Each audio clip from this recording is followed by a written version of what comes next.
মুন্সিগঞ্জের শ্রীনগরে বিজ্ঞ আদালতে মামলা মোকদ্দমা চলমান থাকা অবস্থায় নালিশি সম্পত্তিতে জোরপূর্বক বিল্ডিং নির্মাণের অভিযোগ উঠেছে। বিস্তারিত থাকছেন শ্রীনগর নিজস্ব প্রতিনিধি এম.এ. কায়ুমাজ ভান্ডারীর প্রতিবেদনে। গত কয়েকদিন যাবৎ উপজেলার ভাগ্যকুল ইউনিয়নের মান্দ্রা চারিপাড়া গ্রামের জোরপূর্বক বিল্ডিং নির্মাণের অভিযোগ উঠে ওই এলাকার মৃত আব্দুল আজিজ গাজীর ছেলে গাজী কাউসারদের বিরুদ্ধে। এই ব্যাপারে ভুক্তভোগী গাজী শাহাবুদ্দিন বাদী হয়ে গাজী কাউসার সহ 10 জনকে বিবাদী করে বিজ্ঞ দেওয়ানি আদালতে মামলা দায়ের করে, যার মামলা নম্বর 185/24।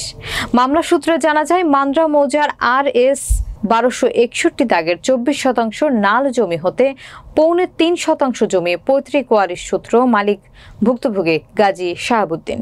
তার বড় ভাই গাজী কাউসারের অংশ পূর্বেই গাজী মকবুলের কাছে বিক্রি করে অন্যত্র চলে যায়।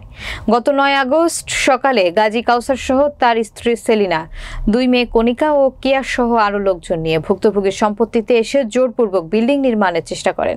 এতে ভুক্তভোগী গাজী শাহাবুদ্দিন বাধা দিলে তাকে প্রাণনাশের হুমকি প্রদর্শন করেন।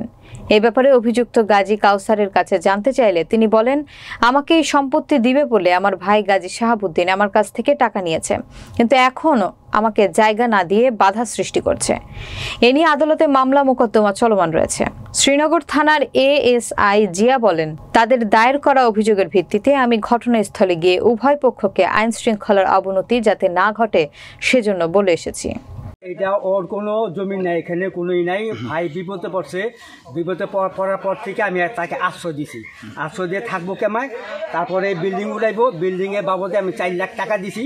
4 লাখ টাকা দিয়ে কই তুমি বিল্ডিং উঠাও, আমারও অর্ধেক হইব, তোমার অর্ধেক হইব, এরকমভাবে কইয়া এই বিল্ডিং উঠা। আপনি ওর কাছ থেকে 10 লাখ টাকা বলে নিছেন বলতেছেন? এটা মিথ্যা কথা। এটা একবার এই সম্পত্তি কার? সম্পত্তি আমার বাপরে কালে সম্পত্তি। আচ্ছা আচ্ছা, কয় শতাংশ এখানে? এখানে হচ্ছে 3 2.5 শতাংশ।